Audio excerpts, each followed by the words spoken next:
warm welcome again to some guided metta meditation. And as we all know, this is a special offering for Ajahn Brahm's birthday because he says, and the Buddha also says, that the best way to pay respects to such noble beings, to our teachers, to our benefactors, is actually to practice the Dhamma, to actually transform our hearts in line with the Dhamma. And so this is really the best gift we can offer. And it's also a gift to each other because I think the power of group practice can't be underestimated. I've been doing a lot of Zoom sessions during the coronavirus lockdown in England. We've had a lot of lockdowns all year long. And at first I wasn't sure how effective it would be. But I've realized that there's a power in the group space, in the group holding, that seems to go beyond just tuning into each other's little boxes on the computer screen, but it becomes an actual tangible sense of other people supporting us. And I've also sat some meditation with Ajahn Brahm and another teacher of mine, Bhante Ujagara, and it's fascinating to me that I can actually feel their energy. It's a very distinct sense of how it feels to sit with them in person. I can feel that through the Zoom sessions. So it just shows the power of sitting together, that we're somehow connecting with each other, even though we're miles and miles away. So I'm very glad that not only are people sitting in Jhana Grove to share the practice, but probably internationally all over this world. So, and hopefully the Devas are also joining in and rejoicing in the goodness of our practice. So today I wanted to talk about metta again, and particularly practice some metta towards ourselves. Because sometimes ourselves are the last people that we have metta towards, or the people that we struggle most with, because we're so close to ourselves. We know all our little idiosyncrasies and, so-called weaknesses, or things that we've been taught are weaknesses. And sometimes we have this really negative habit of talking to ourselves in ways that's quite undermining and quite unhelpful, discouraging. Some teachers call this the inner tyrant. There's like this little voice inside ourselves that's always putting us down. And if you could take that voice out and amplify it and show it to other people, we'd feel probably quite ashamed, quite embarrassed, because we'd never talk to other people that way. So I wanted to talk about self-metta so that we can learn to love ourselves, to value ourselves, to see the goodness in ourselves.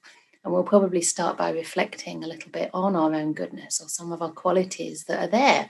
Maybe they haven't come to fulfillment yet, but nevertheless, we can see their potential. We can recognize these as beautiful things to cultivate. And I think this is also a gift to Ajahn Brahm, because I don't know about other people, but throughout the time that I've been a close disciple of his, he's always trying to teach me to have more loving kindness for myself, because he knows that that will make me happier and that will make me more able to give and to share with others. So he wants to show us our value. He wants to show us that we do have everything it takes to walk on this beautiful eightfold path. Whether we believe it or not, he knows that. He's done it himself.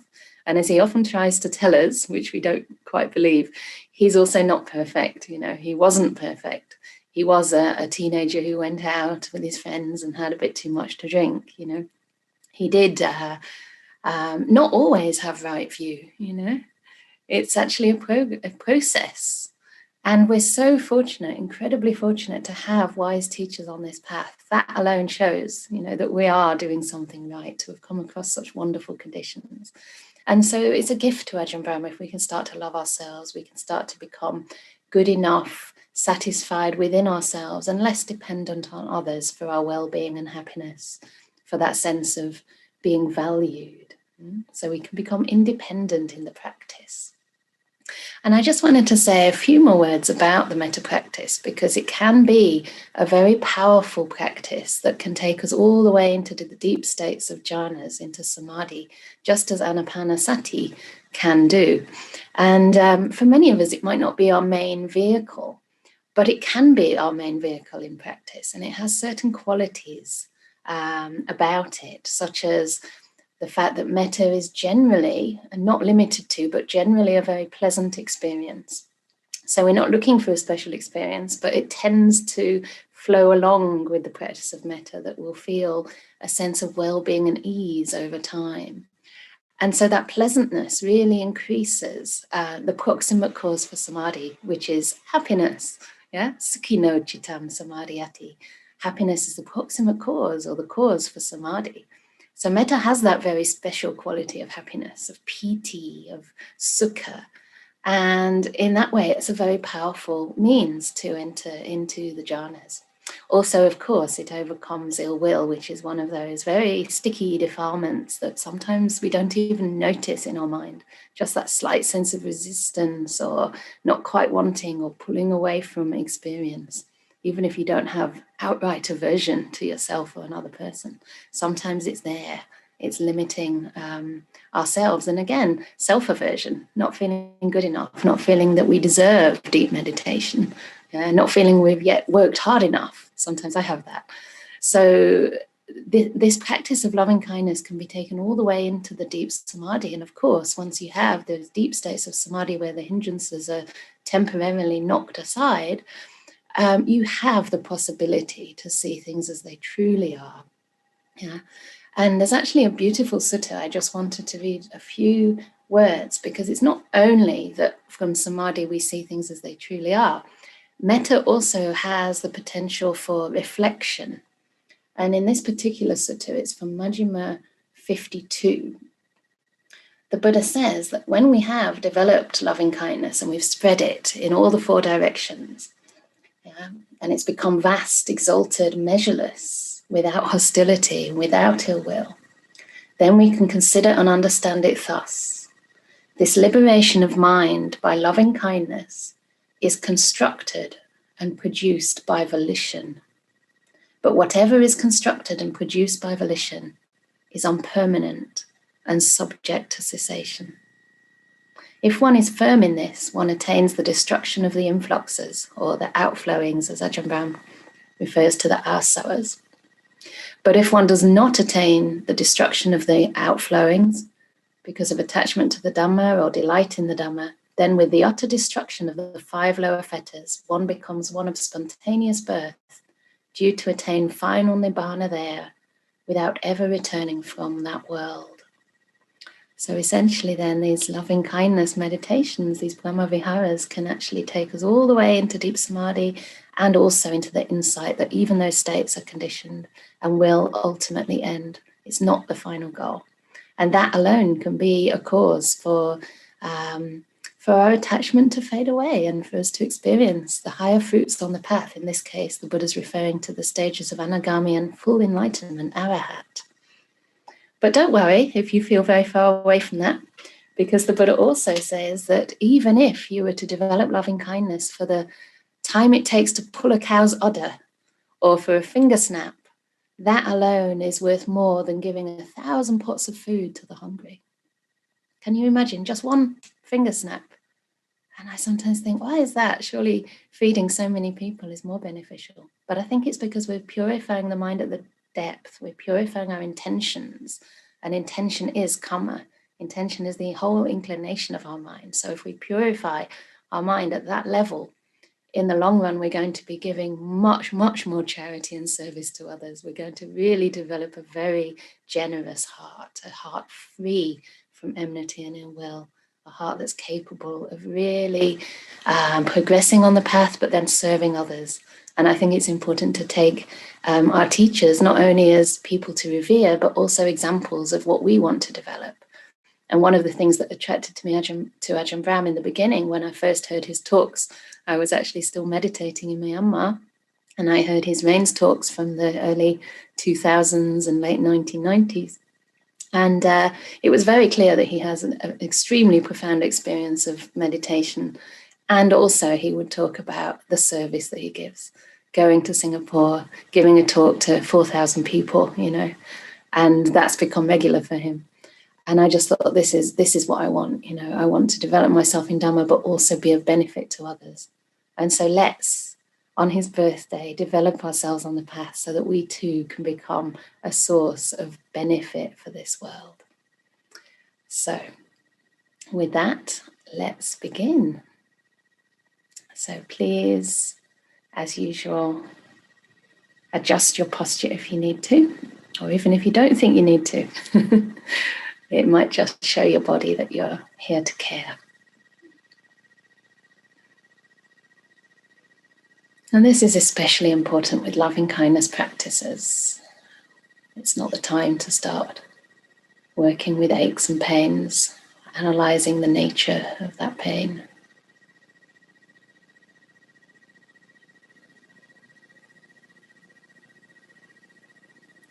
So see if you need to adjust your limbs. And establish a posture that is both upright and alert, and yet relaxed.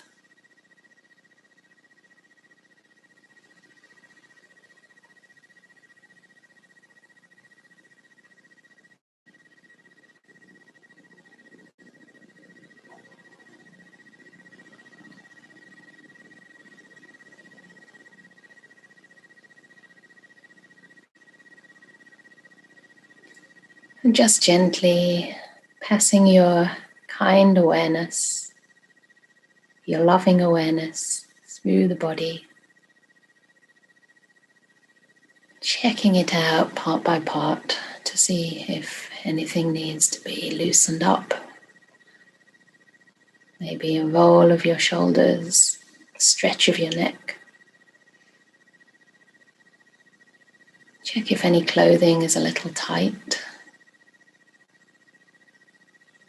that your weight is evenly balanced between the buttocks or the knees, the feet, if you're sitting on a chair.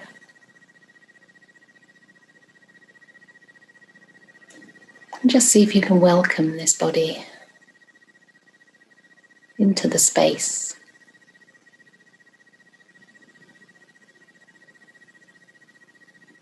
Establishing mindfulness as a priority in the beginning of the meditation.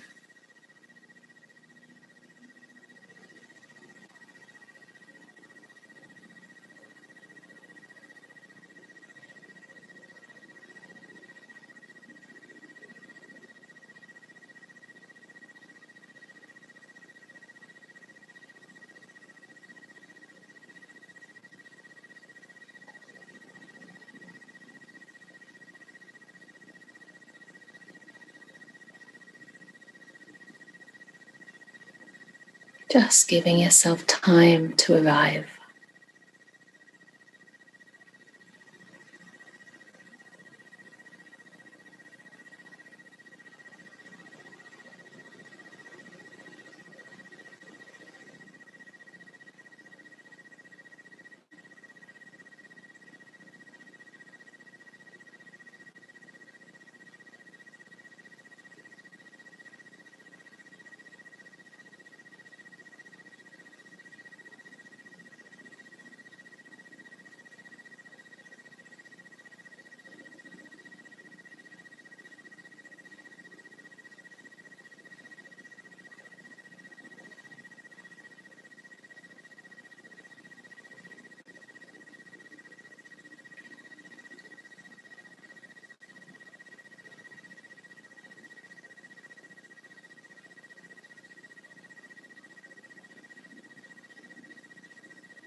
And if you wish, I'd like to invite you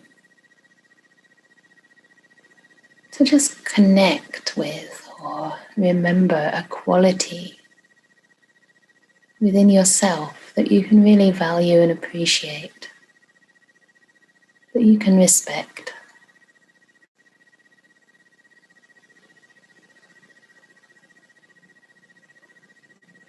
Or it may be a kind deed that you've performed recently, something you've done to help someone else, or even to care for yourself.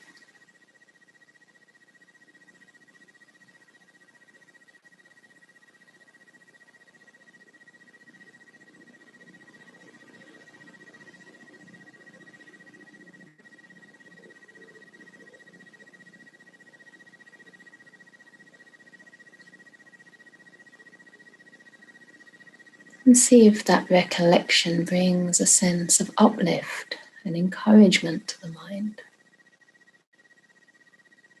When you connect to your own goodness, to the beautiful qualities in your heart.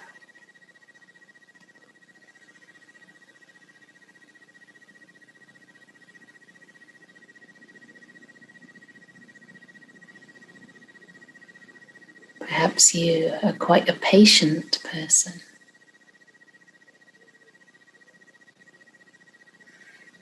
Perhaps you try to be kind.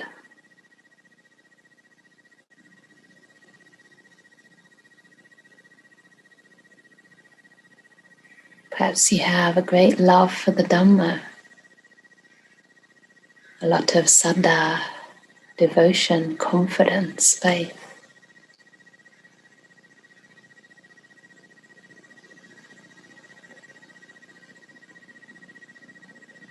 Maybe your sincerity or willingness to make mistakes. Whatever it is, see if you can recognize the beauty that's there in your heart and that you can continue to cultivate.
If you are recollecting something you've maybe said or done recently that was good, that was kind, or even something that you didn't do, perhaps you stopped yourself saying an unkind word to someone else. See if you can connect with how that felt.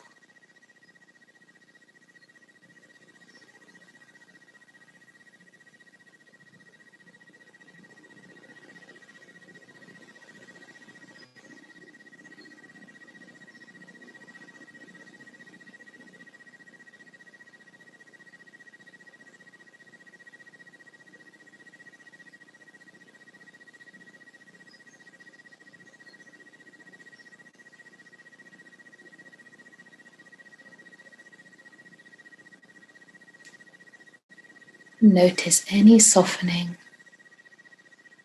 any uplift in the heart.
And gently letting this reflection fade and coming in contact once again with your body, perhaps the area around the chest, or any place where you feel fairly pleasant or neutral sensations, a sense of ease, that the mind can easily rest.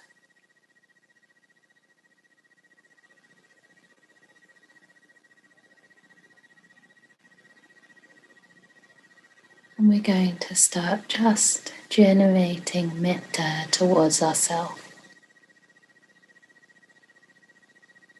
You may do this however you wish. Sometimes to get this going, it can be helpful to use some phrases.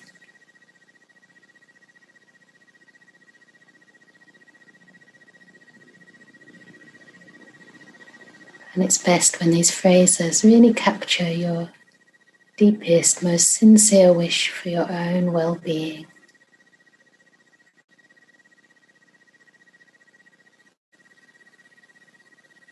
So see what you really wish for yourself right now.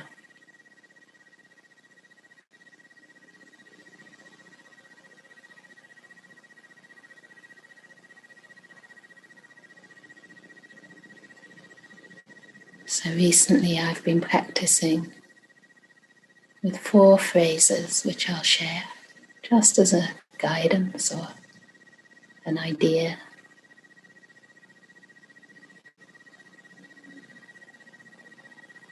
And I say these phrases as though offering myself a beautiful gift.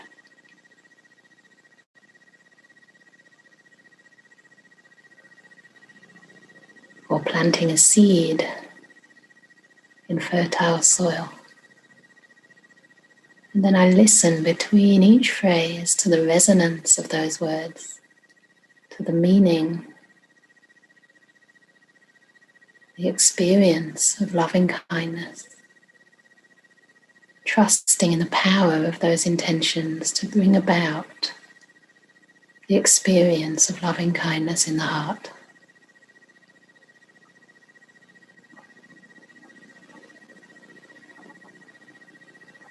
May I be happy.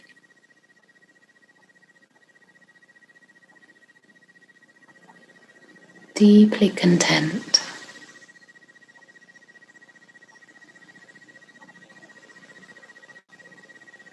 May I be healed.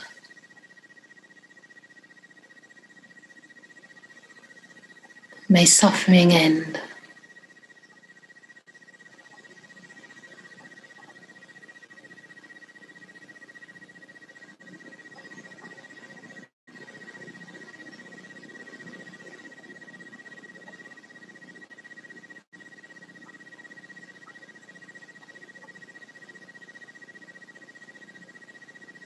You may choose to have only one phrase, or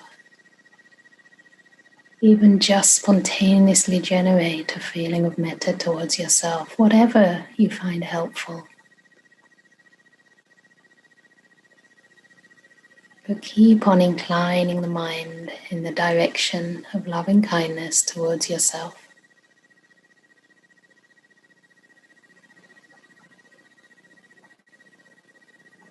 Rejoicing in giving yourself this gift without expecting anything in return.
And if you find your mind wanders away,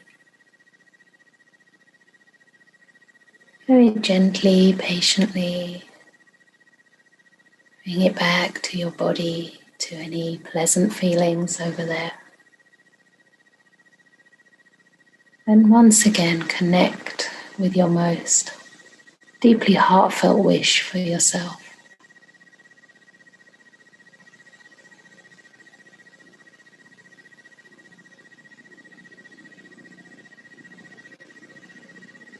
And repeat the words if they help you within your mind, pausing between each phrase to allow the mind to incline in the direction of loving kindness.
You may find that as your mind quietens or gets into the groove of loving kindness,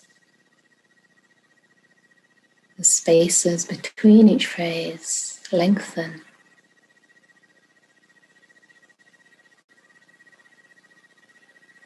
Or maybe you drop down to fewer words.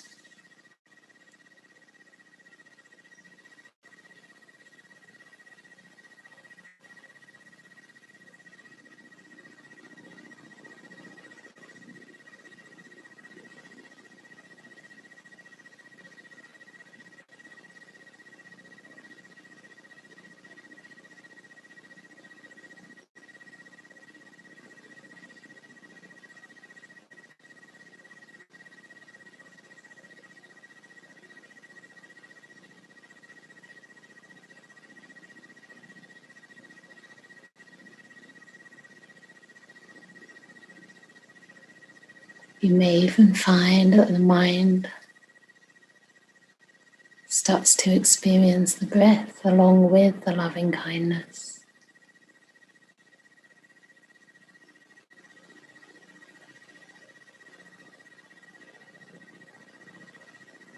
Just see how your mind inclines. Either continuing with loving kindness or using that loving kindness as a platform from which to move into the breath, so that that breath becomes the object now of your loving kindness. You treat that breath with utmost tender care. So I'll be quiet now for some minutes and see where this process takes you.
So we're coming close to the end of this meditation now. Before we end, let's take time to spread our loving kindness a little bit further. Starting once again with ourselves, connecting to any pleasant sensations in your body, perhaps in the area of the heart, the chest, if that's comfortable for you. Noticing any peace or contentment that has arisen, and regarding that as a valuable jewel, however subtle it may be. And once again, wishing yourself well.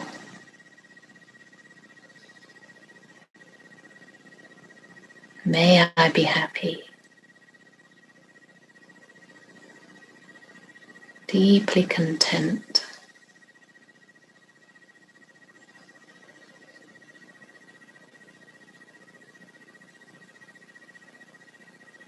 May I be healed.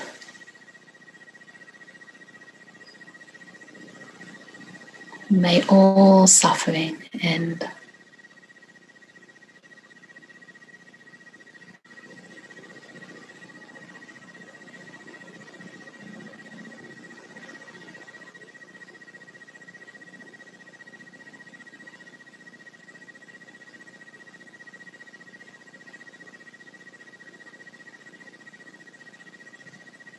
And bring to mind now all the people that may be sitting in the meditation space, either at Jhana Grove or other Dhamma halls around the world. If you're alone, imagining all these beings, maybe hundreds, thousands of people, sitting in metta meditation, cultivating the mind in such beautiful ways. And spread metta to all these people, our fellow practitioners, kalyana mittas on the spiritual path. May we all be happy.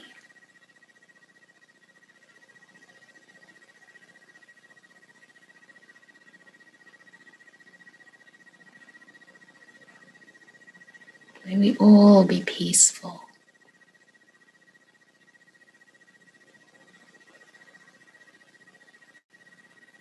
May we all be fully liberated. Imagining all these beautiful beings smiling, glowing, radiating love.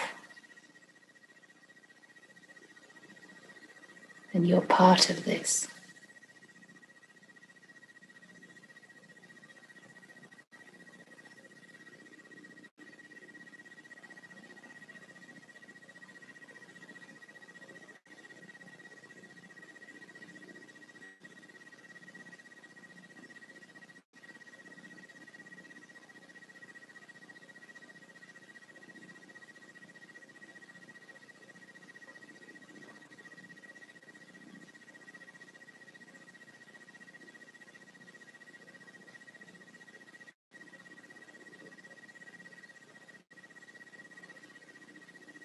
And now together, let's imagine ourselves generating all our loving kindness, our gratitude, our reverence and respect towards our teacher Ajahn Brahm on his birthday.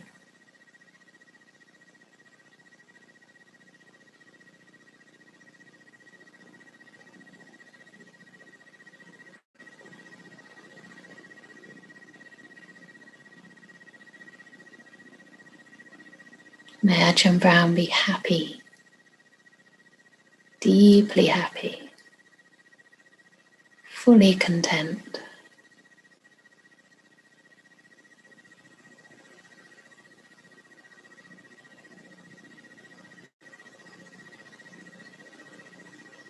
May he be safe from danger.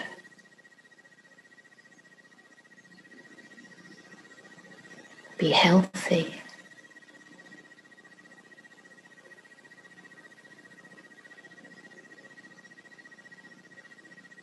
May he experience the bliss of Dhamma.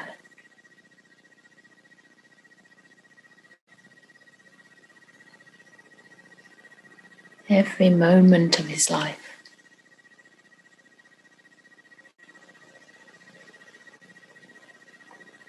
And may he continue to serve selflessly,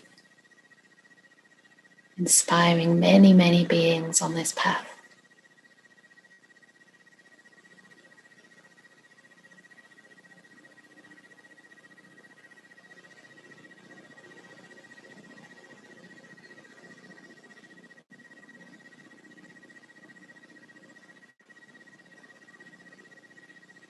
May all beings benefit from Ajahn Brahm's life and from the goodness of our combined practice. May all beings find peace, be free from suffering. May all wars end.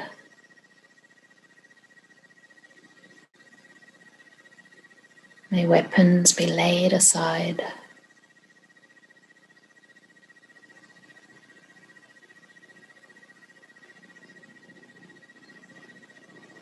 May all those who are hungry find food, nourishment, safety and ease.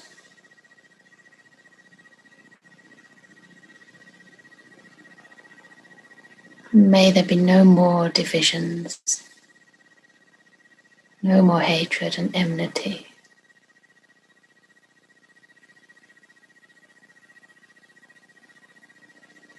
May loving kindness prevail.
So I'll close with a little blessing for everyone. And please see if you can just receive these blessings, allowing them to suffuse your body and mind.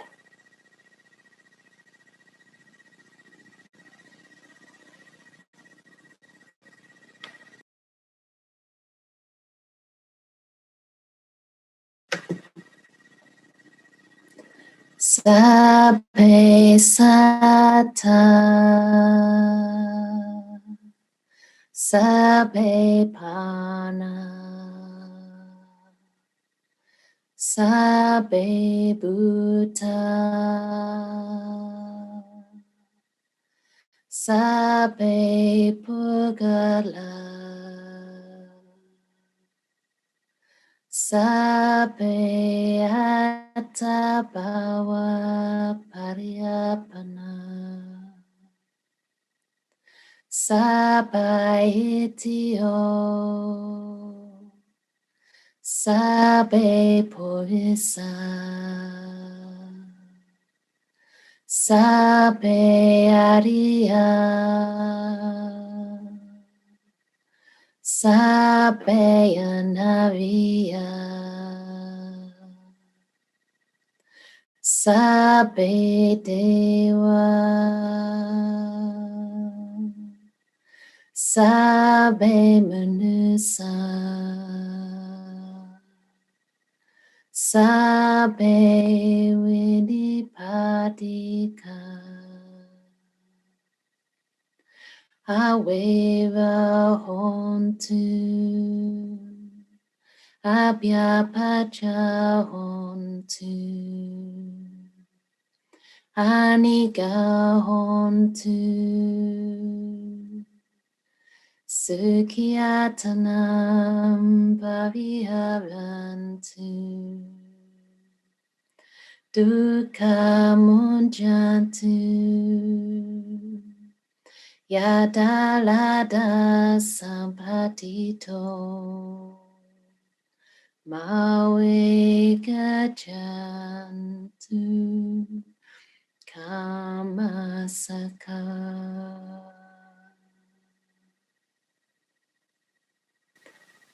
Sad,